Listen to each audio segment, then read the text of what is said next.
Welcome back. It is your Feel Good Breakfast Show. And when we say feel good, we mean it from the bottom of our hearts. I'm struggling, yeah. Goodness, because this morning we're meeting such a special guest. I mean, a couple of them, but this one's extra special. His name is Caleb. He's an 18-month-old guide dog in training. And he's here to help us launch this year's Shades Day campaign with the SA Guide Dogs Association. Look at him. He is gorgeous. And I know he's very much in training, but he knows how to put on a show already.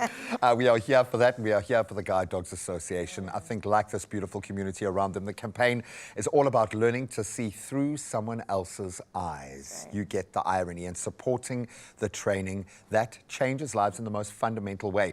And with us are Megan Reed, a guide dog mobility instructor. I think hopefully help me today a little bit, teach me a few things. And then Tony Erasmus from the incredible SA Guide Dogs team. Guys, thank you so much for being here. Caleb is so comfortable. Oh, look at this beautiful boy. Isn't he gorgeous? Megan, let's start with you. I mean, Caleb is 18 months at the moment. What exactly does it take to train a guide dog, and at what age do they actually start?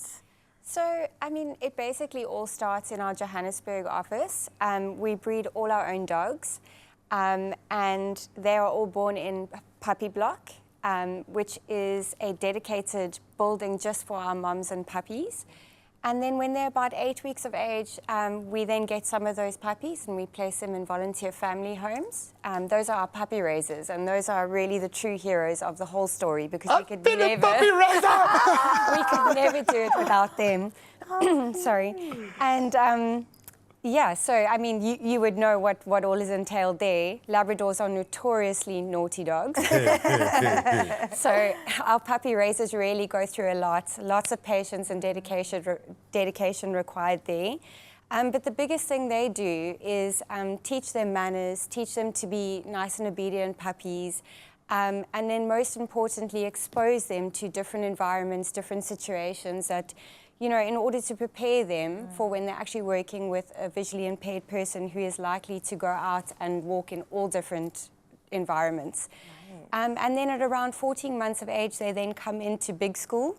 So that's their formal training. So us guide dog mobility instructors will then teach them everything they need to know in order to become a guide dog.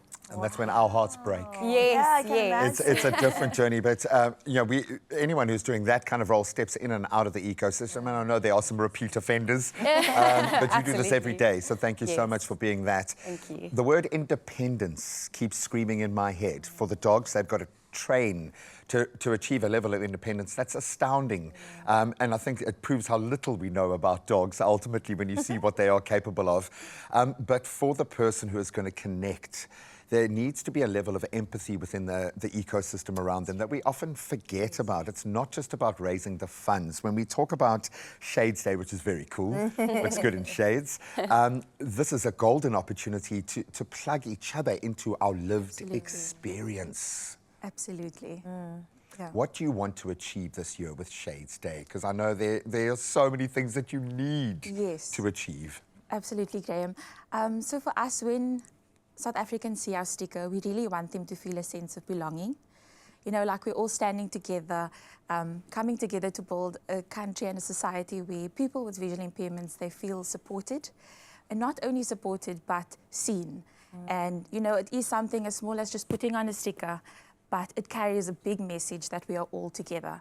So, yeah. And it's a massive section of society that is underserved. In the opposite direction, you are preventing a section of society from accessing their own tools to be able to contribute to society. And that in itself is the most heartbreaking element, I think. Oh, man. I mean, everything about this is really moving. And I wonder, Megan, in your journey, in your process, are there any parts about your job that surprised you, or parts that really, to this day, still move you, whether it is the guide dog owner or the guide dog themselves? I think that's such a great question. I think there's so many aspects that I could talk about on that one. But I think probably the sense of community around what we do is the most moving aspect for me. And I mean, we've just built this amazing community of puppy raisers, of sponsors, supporters. I mean, right down to the people who take them in the evening, pick them up from school and drop them off in the morning. Yeah, I mean, we wouldn't be able to do it without that amazing community of people. And then, of course, obviously, the most moving thing on the dog person side is just the way that bond develops and how strong it is and how quickly that happens. It amazes me every time. Yeah. It goes beyond interspecies in the craziest way, and we can understand now our genetic ties to this other creature, and they're finding connections dating way beyond what we understand to be civilization between our two species. Let's talk about this one individual from the species. So Caleb, he's putting on a show for us today. So I think he obviously is in a fairly advanced stage of his training because he's doing well for an 18-month-old young man. Talk us through where he is in his journey. So he's actually he's such a special dog. All our dogs are. He's very clever, quick to learn. And I mean, if you look at his eyes, I'm sure you can see his eyes. He's just melts. He can melt. They get extra eyebrow and extra droopiness, I think, labs. They just get it. Yes, but he's almost finished with his training, so he's ready for that.